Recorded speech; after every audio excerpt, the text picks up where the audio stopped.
so that the stress of the contractions is the problem. And you know that as labor goes on, the contractions get harder, which means more pressure on the baby and the cord and whatever. And that's our problem, is the baby's intolerance of the contractions and the pressure of the contractions. So it shows a picture of the external Toco dynamometer, which they call a Toco, for mom and baby. The picture on page 197, there's two belts. One's for baby, one's for mom, and it's got the little Toco in the middle, and you just strap it on. You have to find the location where it needs to go so that you've got mom on one, baby on the other. And then it shows you the monitor strips that are constantly recording on the top of page 197. You will wind up with a great big stack of those strips, and they tear those off and put them in a box and then go again. So it's pretty thorough. There are two different kinds. There's external monitors and internal, okay? The external doesn't give you as good a picture of what's going on as the internal. But for the internal, she has to be fully dilated or mostly dilated. And her amniotic sac has to be intact. No, I'm saying that wrong. All right, let me back up. Where's the internal? I'm just talking now. Wait a minute. Wait a minute. What are the requirements for a internal? I know it's listed on here. Page 198. 198. Yeah, it's like that first left-hand column halfway down. Yeah. One criterion is when internal techniques are used, the most common combination is that of fetal scalp electrode. So what that does is it gives you a clear picture of the intensity of the contractions, all right? If you look at this fetal monitor strip on the top of page 199. Oh, my God. I need that. I can't understand you. Oops. Rebecca, did you say something? No, I was just trying to log on. I didn't realize we had lecture. Oh, okay. I'm good. Put your camera on. Everybody's on camera today. Okay. Let's see, has Miriam got her camera on? No. Miriam, turn your camera on. So if you look at this fetal monitor strip on the top of page 199, the baby's at the top and the mom's at the bottom. Has everybody seen a fetal monitor strip or a monitor strip? No. Okay, so the one at the top is baby, and the squiggles, that's what I call them, are more pronounced than they really are. I'm going to tell you. The squiggles are really tiny for the external monitor. Now, the internal monitor gives you a really clear-cut picture of what's going on. And it's monitoring baby's heart rate every time she has a contraction. It also monitors in between, okay? It gives you a description of the three major deviations from a normal fetal heart rate: tachycardia, bradycardia, and absent or minimal variability. So there are three kinds of reactions or things on the monitor strip for baby. It shows reassuring periodic changes, early decels, late decels. And those are the things that we want to be aware of if we're going to be that OB nurse, all right? So they call the reactions to the contraction as periodic changes, okay? Variations in the fetal heart rate pattern that occur in conjunction with the contraction. And episodic changes are variations in the fetal heart rate pattern not associated with the contraction. Miss White, Yeah, I hate to cut you off, but where are you? Because I just really got on here.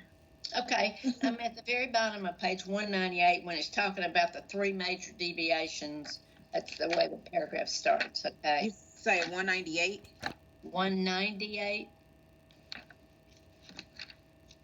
shows the picture of the internal monitor. Okay, and did I miss a lot? Like, how long have you been lecturing? No, you didn't miss that much. I was talking about the fetal monitor strip, about how on the external monitor, the details of the baby's heart rate are difficult to pick out. You really need an internal monitor to get a better idea of the intensity of the contractions and what baby's reaction is, okay?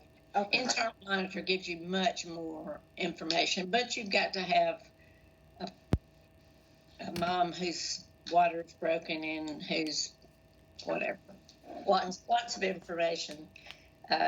She may not have to be dilated to 10, but she certainly has to be dilated to 8. So what they do is they attach the fetal monitor to the top of the baby's head. It's just this little thing that kind of, I hate to say screws in, but that's what it does.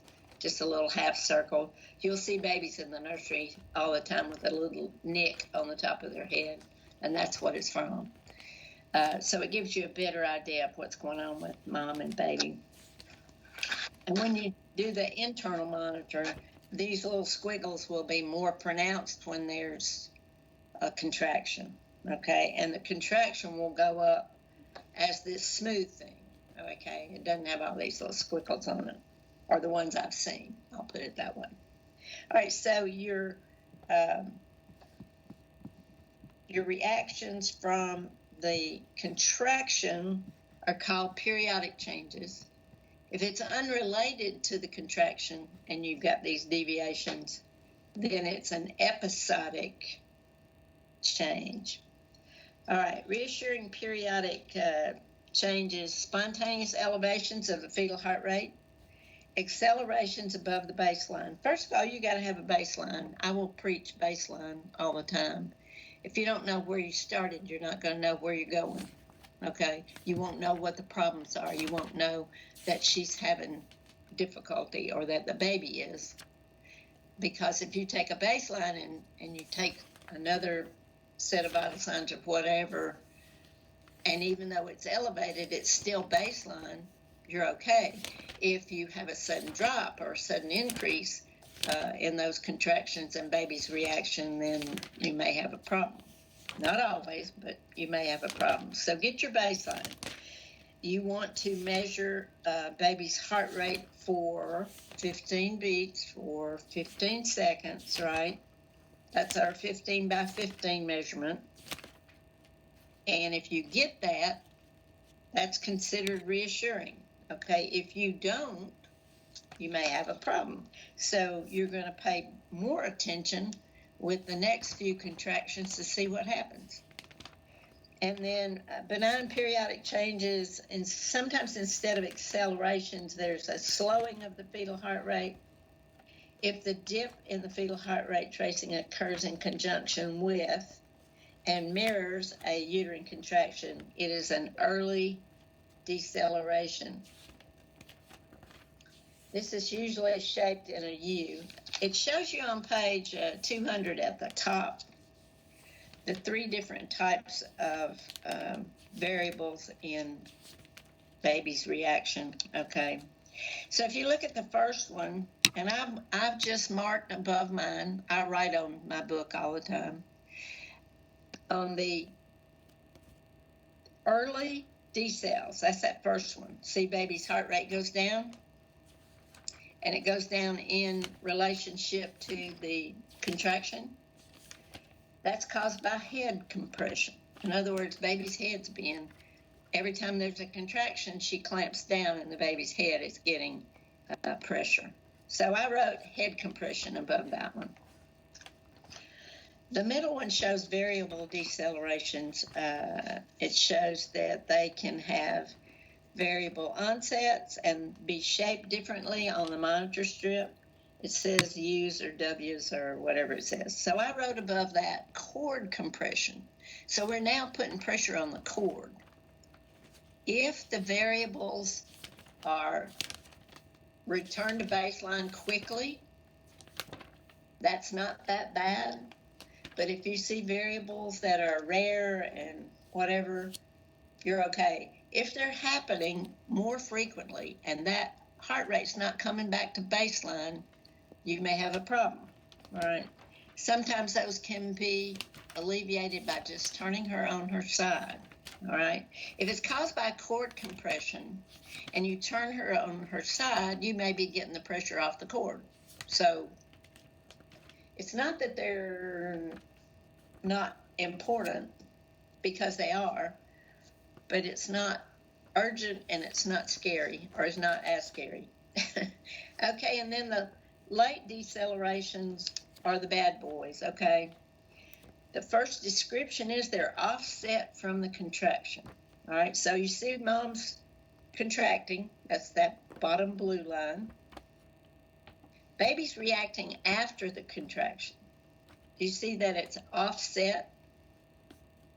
All right, so the thing about decelerations is they generally go down after the contraction, and then they come back to baseline slowly, or they don't come back to baseline completely.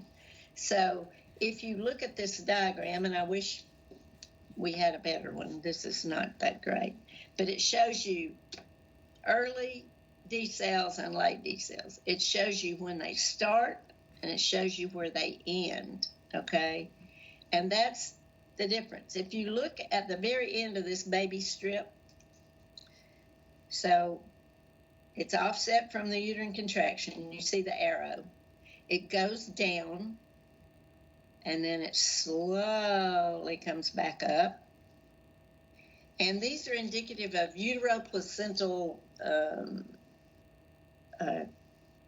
insufficiency. I'll get it out in a minute. So the placenta's not working anymore.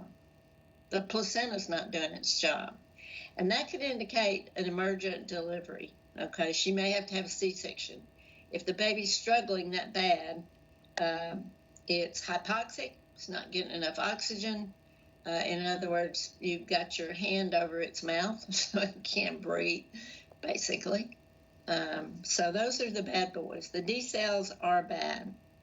It says the most ominous type of non-reassuring periodic change is a pattern of late decelerations. They appear smooth and U-shaped on the monitor tracing, like early decelerations, but unlike early decelerations, they begin late in the contraction and recover after the contraction has ended, or they don't, and that's the problem. So late decels are associated with uteroplacental insufficiency, diminished or deficient blood flow to the uterus and placenta. So the following nursing interventions are indicated for a pattern of late decels.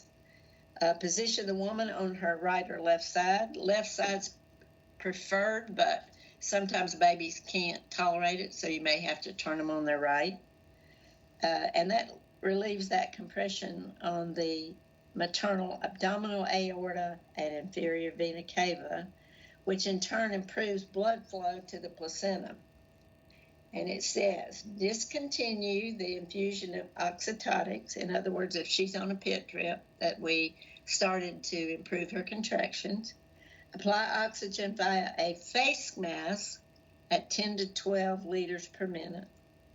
It says sometimes tocolytics are administered. Tocolytics are those medications that either slow or stop the contractions, okay? We're trying to take the pressure off baby. The problem is it prolongs labor. Tocolytics prolong labor. But anyway, the reason we would give it is to improve blood flow to the placenta. If we take that pressure off, the blood flow is going to be better. Okay. Look at the bottom of page 201. It gives you signs of an increasingly distressed fetus. Number one, absent accelerations, gradual increase in fetal heart rate baseline. So not going back to baseline, staying up above it, right? Loss of baseline variability. In other words, you don't want your response to the contractions to be the same. You don't want that flat line, basically. Loss of deceleration pattern develops, so we're going to start getting that late decel. Decelerations gradually increase in length and take longer to recover to baseline. So that on that diagram, that last entry of the decels shows you that, okay? Increase the length of the decel, and it takes it longer to come back. Persistent bradycardia and death. Death is fairly serious, right? Okay. Then it gives you a little paragraph about fetal stimulation. If we're not getting that 15 by 15, they may apply an acoustic vibrator just to stimulate the baby. Babies sleep. They have sleep cycles just like, 20 minutes at a time or whatever. So that may be your problem. Generally not during labor, but could be. So if they do the stimulation and they don't get a response, then fetal acidosis is a strong possibility. So there's a test called fetal scalp sampling, and it's to test the pH on baby's scalp. What happens when you get acidotic?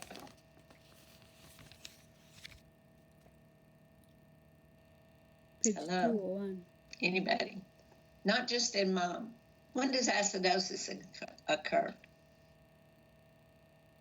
You got problems, right? Got big problems. So we're gonna,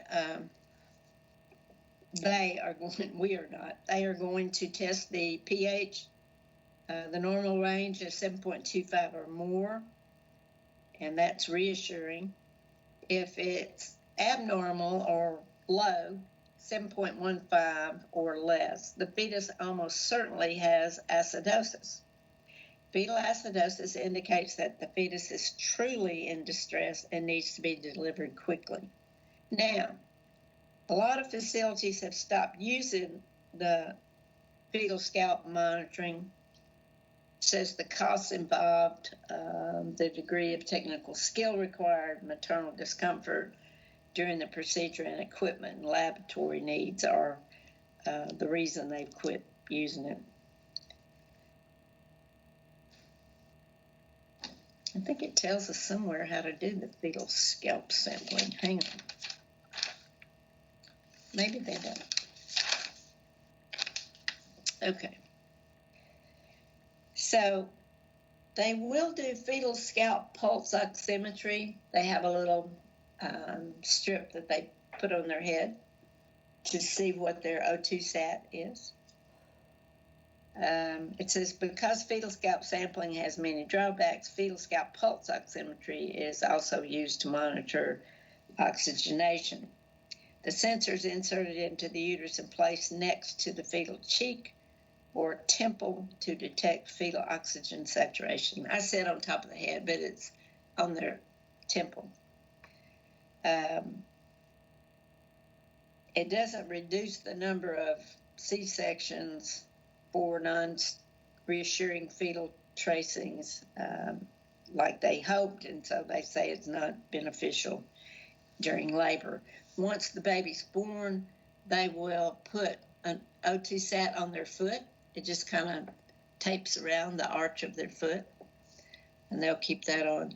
When a baby's delivered, they take them, they let mom keep them for a couple hours, and then they take them to the nursery. Okay, they give them a bath. They put them under the warmer. They will put a monitor on their little chest. It's this little shiny thing, looks like a teddy bear usually. And they'll put the pulse ox on their foot. So the little monitor on their chest gives them the temperature, and we want their temperature to come back up. It always drops because you've been carrying them around, giving them a bath, whatever. So they'll set the fetal monitor usually at 36 degrees centigrade. As you know, normal is 37, but they want them to come back up to at least 36. You want to make sure that monitor is set correctly. We don't want to cook the baby, right? And if you turn it up too high, that monitor on their chest will be incorrect. So the monitor gives you heart rate, temperature, O2 sat. You'll have to count respirations. And so it's awesome. And they usually spend a couple of hours in the nursery, and then you can take them back. You're going to do your physical exam. You're going to give them a bath. You're going to make sure their temperature comes back up. And then they can go back to mom once they're stable. And dad is going to be hovering over the nursery, so just be prepared. Okay. So your job, the nurse's role during each stage of labor. You're going to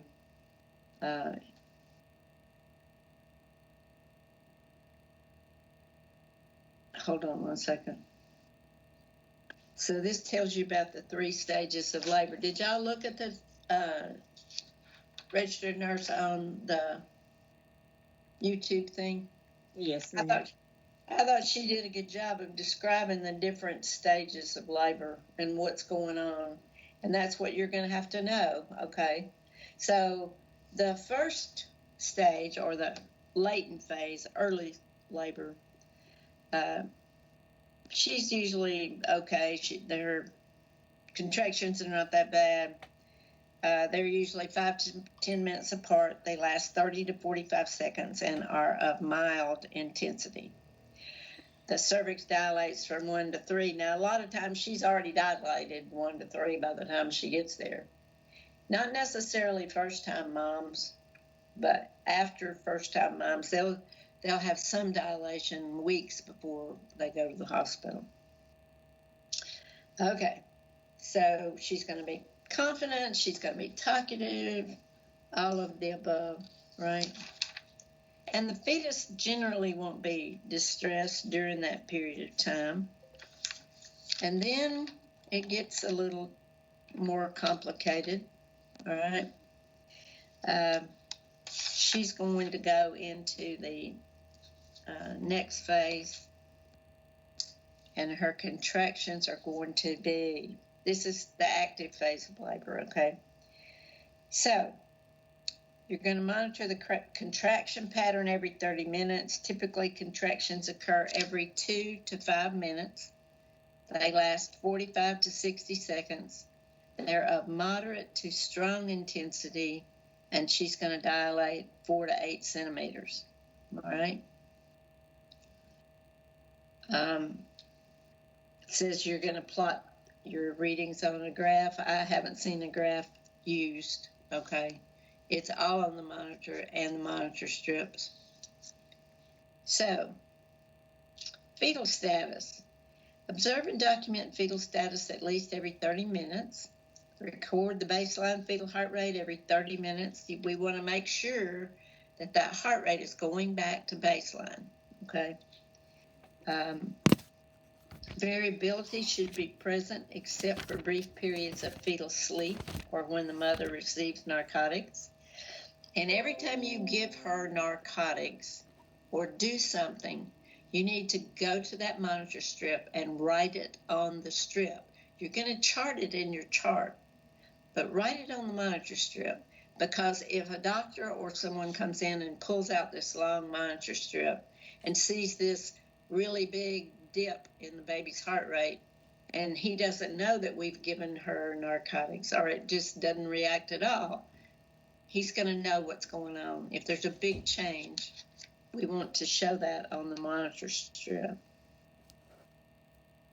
Okay. Observe maternal status with the same frequency as fetal status. The woman becomes more introverted during active labor because the contractions are closer together, they're stronger and longer, okay? Her blood pressure may rise slightly, but should be lower than 140/90. What is 140/90? That's indicative of preeclampsia. She can go into full-blown eclampsia, which is much higher than that. and have a seizure, and guess what?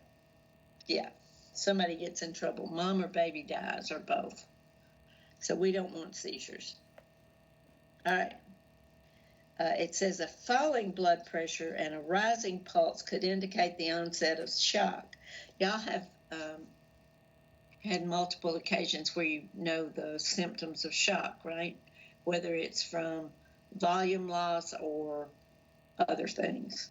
So, increasing blood pressure, decreasing blood pressure. Increasing pulse, decreasing blood pressure. Now, I have to tell you, the decreasing blood pressure is a late finding, okay? Anytime you have shock, that's not going to be the first thing you see, especially if it's blood loss. That's going to be a late finding because you have to lose enough blood for that to show up, right? And so that might be your problem here. All right, evaluate the breathing patterns frequently. Observe for signs of hyperventilation, which include tachypnea, feelings of lightheadedness or dizziness, complaints of tingling around the mouth or in the fingers, and carpopedal spasms. It shows you a picture of carpopedal spasms on the top of page 206. That is that her hand kind of goes up like this, and that's due to a response to the increased CO2 in her blood. Okay, she's stressed, she's in trouble. All right. Monitor for signs of infection. If her membranes ruptured, 8 hours ago or whenever all this started, that's a place for bacteria to get in, right? We've had that mucus plug to prevent entry of bacteria or whatever, and now that's gone, and she and the baby can get an infection. So monitor for signs of infection. That would be a temperature, right? Tachycardia of the baby, cloudy, foul-smelling amniotic fluid. Box 10-7 lists danger signs to watch for during labor that should be reported immediately. Now, I'm going to tell you, I have a question about this, not only on this exam, but on a future exam. So look at elevated blood pressure for the mom, that's greater than 140/90. Low or suddenly decreased maternal blood pressure, 90/50. That's not good, right? That's a sign of shock. Mom's temperature is going to go up. Amniotic fluid that's discolored, cloudy, or foul-smelling. If it's green, what's happened? Baby's pooped. We got meconium floating around in that amniotic fluid, and it's going to be a big problem if the baby inhales or sucks that in, which they will. Non-reassuring fetal heart rate patterns, prolonged contractions greater than 90 seconds, failure of the uterus to relax between contractions. That's a big deal. When she's having a contraction, it's as if we have just cut off baby's supply of everything, oxygen, blood, whatever. So she needs to relax in between contractions to let that go back. Take that pressure off those blood vessels in the baby's head and whatever. So we need to get her to relax, and that's going to be your job, okay? You can do it with distractions. You can do it with soothing conversation, get her to talk to her really quietly, tell her everything's going as it should be. Don't say normal, just say it's going as it should be. Heavy or bright red bleeding. We know she's going to pass some blood. When that placenta tears off, comes loose, there's going to be some bleeding. But we don't expect it to be this huge amount of bright red blood. Maternal reports of unrelenting pain, right upper quadrant pain, or visual changes. Those are all symptoms of preeclampsia. Maternal reports of difficulty breathing or shortness of breath. Now, we know that her diaphragm has been pushed up and she may feel like she can't breathe, but this is different. I don't know how to make it different for you in your mind, but you'll see it. All right, impaired oral mucous membrane related to dehydration, risk for infection related to invasive procedures. She's been examined by everybody that comes in that room. And so it's terrible. All right. Another source of trauma that can interfere with the progress of labor is a full bladder. We want her to empty her bladder. Now, if she gets an epidural, they're going to put in a Foley catheter. So that relieves you of some responsibility. But before that, you've got to offer a bedpan. You've got to offer to take her to the bathroom and let her empty her bladder. That means you're going to be rolling that IV pole and whatever. It's not going to be quick and easy, but that's okay. That's our job. When you take her to the bathroom, she's up and out of the bed. I want you to be sure and straighten that bed up. She's going to be leaking amniotic fluid. There's going to be blood, whatever. Once you clean that bed up, you put her on the toilet and say, "Don't you dare get up. I'll be right back." And you go to the bed and you strip it and you put new pads down, a clean pillowcase even, because she may be perspiring. They usually have a little cabinet in the room that has all the supplies you need. Lots of blue pads, lots of sheets, whatever. So clean her bed up while she's gone. If she needs a new gown, put a new gown on her. She's perspiring. She's been working hard. She's busy. So do all those things. Comfort measures. Okay. If she's got back labor, you're going to take the heel of your hand, that's what I call it, the ball of your hand, and apply pressure to her lower back. That pushes that baby off her spine, and that's usually the occiput is posterior. That big bone of the baby's head is pushing on her spine and causing problems. Now, in addition to being painful, it's going to slow labor down. The baby's not able to wiggle down through that birth canal as it should. Okay, promoting effective breathing patterns. We talked about breathing techniques when we talked about the different kinds of classes. It was on the top of that page, wherever it is. Hang on a second.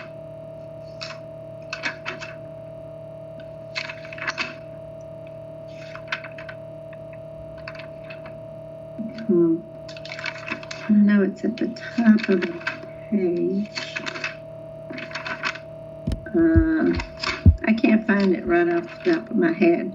But when you go back to look at the top of that page. It tells you about patterned breathing when it talks about the different kinds of classes. Here we go. It's on the top of page 175. Patterned breathing techniques for labor. Slow paced breathing, modified paced breathing, and patterned paced breathing, or the pant blow technique. So just be familiar with patterned breathing techniques. And this is the time to get her to think about those classes and think about what she learned about patterned breathing. Remind her how to do it, help her do it, be the role model and show her how to do it. If they have some kind of ethnic or personalized rituals, if they don't interfere with your job, with the safety of the patient, let her do it, whatever it is. As long as it doesn't involve, way back I remember somebody said they put a knife under the mattress to cut the pain. Now that may be a little extreme because we've got a knife, right? She may not have even gotten into the labor and delivery department because of her knife. But anyway, that's a poor example. I can't think of another one. Anybody think of a ritual that their family has done during labor and delivery?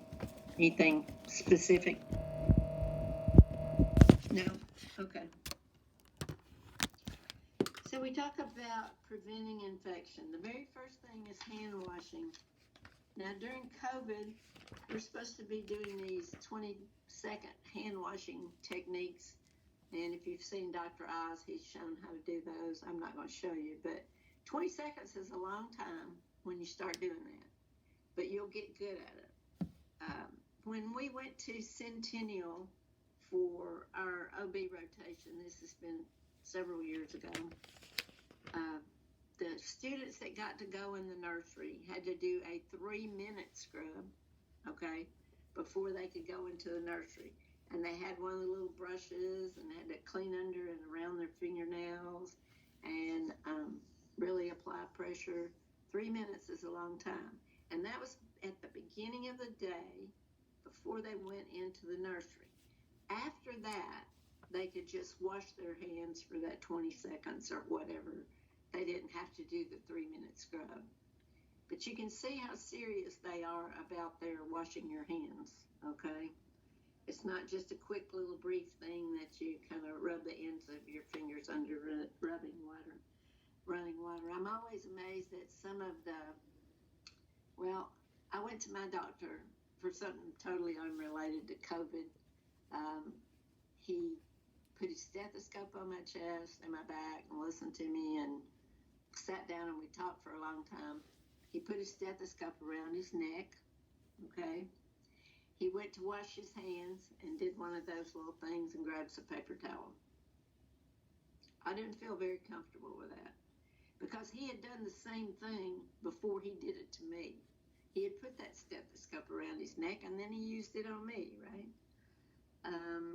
So anyway, healthcare providers need to be aware. They need to be aware that patients see that, okay?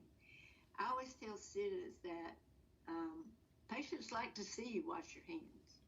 Doesn't matter how good. And the foam in, foam out is good practice. But my opinion is every third time or so, you need to wash your hands in addition to foam in, foam out. It's just a good practice. And use the sink in the patient's room so they can see you do it. And you can talk to them while you're washing your hands. It's not like you're going to go in and wash your hands before you even talk to them. But hand washing is very important. Because of frequent vaginal exams, she is more likely to get an infection. You're taking germs in when you go in, even if you have on gloves. She has germs on her that you're taking inside, okay? So be aware, be very aware. The next section is talking about different kinds of trauma to babies and mamas and whatever. On page 207, it talks about the transition phase. Now, this is the hard one. This is when she dilates from 8 to 10, okay? She may have bloody show. She may have a strong urge to push. She should not push until she is 10 centimeters dilated. The baby is going to be banging into, that's a terrible description, bones and anyway, birth canal parts and whatever. It's going to cause lacerations and tears, okay? It's going to cause damage to mom. Baby's head's going to get a lot of pressure. So we need to get her not to push, and she's going to have that urge to push. If she says things like the baby's coming or I need to have a bowel movement, your radar should go off. We delivered a baby in the toilet at Vanderbilt while we were there doing clinicals one time because the woman said she had to have a bowel movement. Luckily, someone was there to catch the baby. It was really young. I think he was 27 weeks. And at Vanderbilt, when something like that happens, they call overhead and 20 people show up. Too many people show up. All the residents, interns, whatever. And so, but 2 of the interns grabbed the baby, ran him down the hall to the nursery, and I figured when we came back the next week, he would not be there.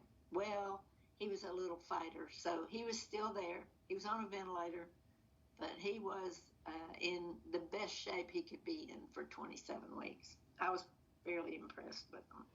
Okay, so in the transition phase, the contractions are going to be every 2 to 3 minutes. They're going to last 60 to 90 seconds and be of strong intensity. Cervical dilation is between 8 and 10. We said that. All right, so it's essential to continue to evaluate the fetal status every 30 minutes. The fetal heart rate baseline should remain between not 110, right? 120 and 160. That's our normal range. It shouldn't increase or decrease. It may be normal to see variable decelerations as the fetal head descends because we're getting pressure, right? Variability in the fetal heart rate should be present. We don't want that straight line. We don't want it to be the same every time. There should be no late decelerations or prolonged bradycardia. What's bradycardia? Below 120, right? And if it's extremely high, that would be severe bradycardia, tachycardia. That would be like 180 or above. Okay. You need to tell mom that this is the shortest part of labor and delivery. It's the most intense, the most painful, but it is the shortest. And that may help her to know that it's not going to be as long as it has been, that the baby's going to come, right? You can change her position frequently. You can distract her. You can do several things to help her get through it because it's not fun. Narcotics are not given during this phase because it goes straight across that placenta to the baby, and you will deliver a baby that is in respiratory distress. And you're going to have to really work with that baby to get them to where they need to be. You don't want to have to intubate a baby. First of all, it's hard to do. Second of all, you can cause trauma. And third of all, you may not be able to do it at all. You're not going to be the one doing it. When I say you're not going to be, I'm talking about doctors, anesthesiologists, doctors, whoever. So you need to let mom get some control back, right? She's totally lost control by this time. She's gone. She is not able to be in charge of anything. And so if you teach her whether you reinforce the breathing techniques or position change or reassure her that it's not long now or shouldn't be much longer, or I see the baby's head, you can say a lot of things that will distract her. You can say, oh, I see the baby's head, it's got lots of hair. Tell them the color of the hair, whatever it is that will help them get that positive attitude of, man, this is going to be over soon, right?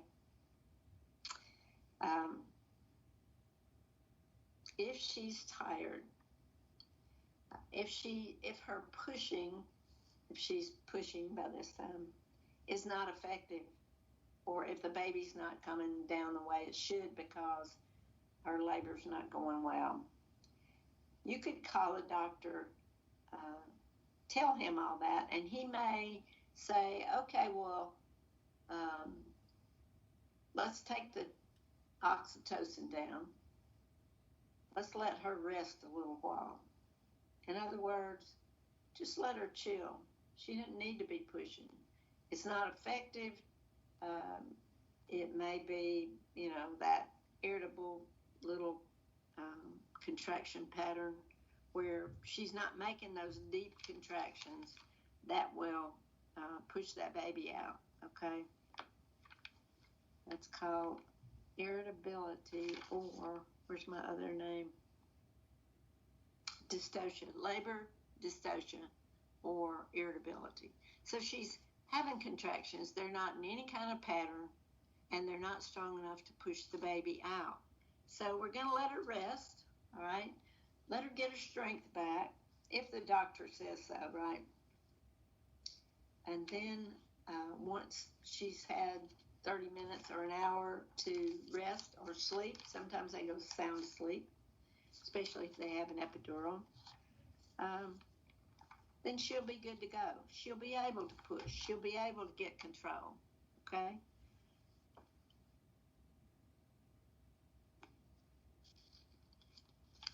And it talks about preparing the room for delivery.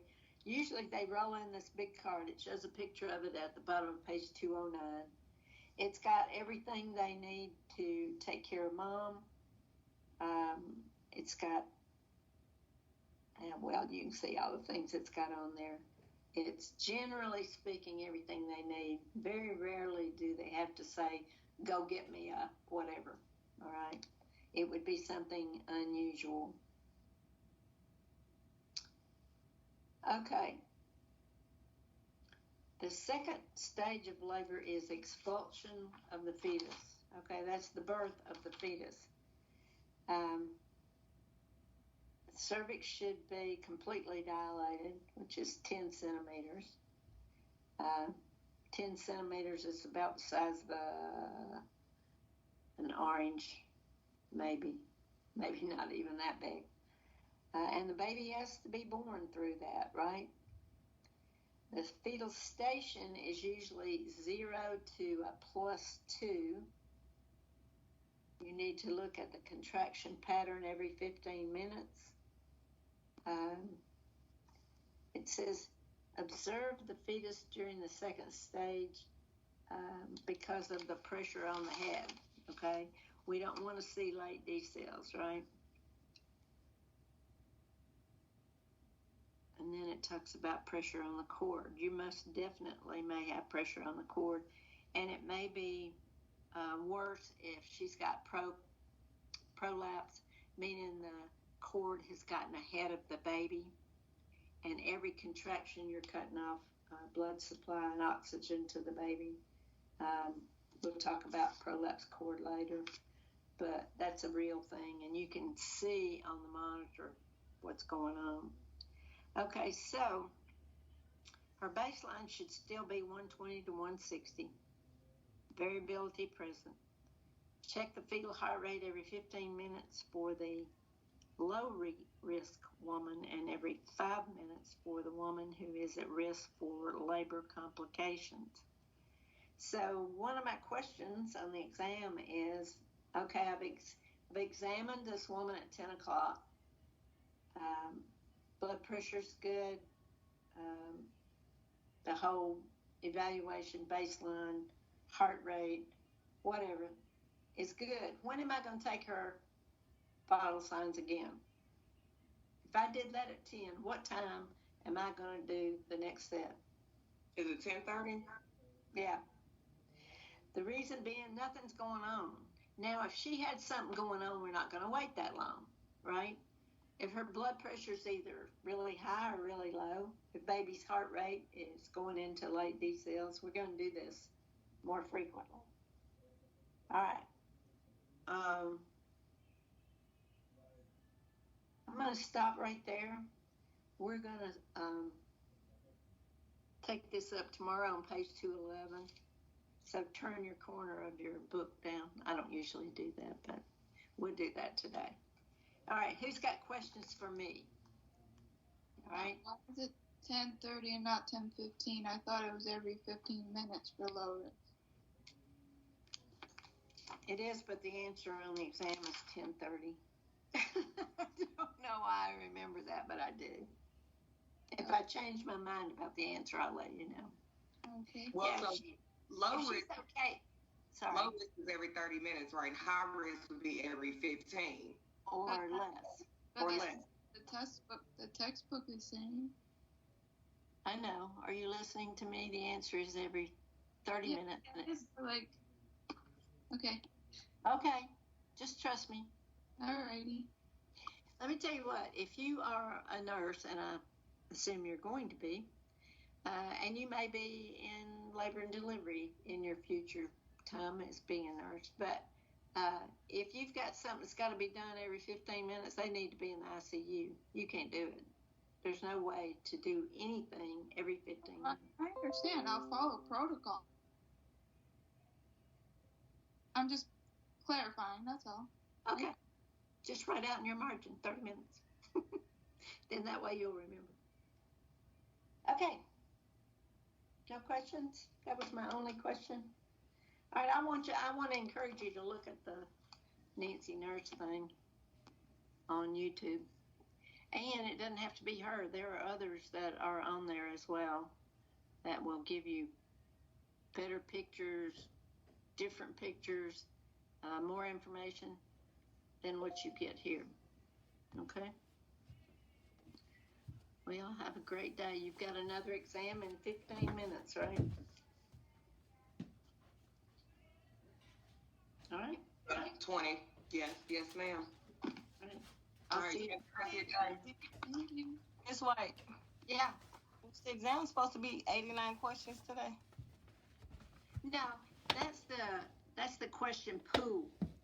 The questions are taken from this pool of 89 questions. Well, I had 89. No, we had 89 questions. Yeah, we had 89 You questions. did. We did. And it wasn't processed. Yeah. That's why it took so long for me to get in here. That's why, and then I had a question too about, did you take roll? Because I barely finished the test by the time you had already started lecture. Me too. Sorry. I would have given y'all more time if I'd known that. Yep. Yeah, and I didn't have enough time to complete it. Like, I had to go in and just rush to finish to make sure I got in time. So, Well, I had somebody that finished it in 15 minutes, so. It was 89 questions. I finished it, but I had like 15 minutes left. Okay. oh, well, y'all good then, I guess. And I went and set honor lock yesterday. Wonder what's happening with honor lock. Yeah, it wasn't proctored. Y'all didn't have to do the room scan and your name badge and all that? No, ma'am. Yep. I don't know. This is weird. I'll go check it. Now, it did say that makeup that you have on there, that one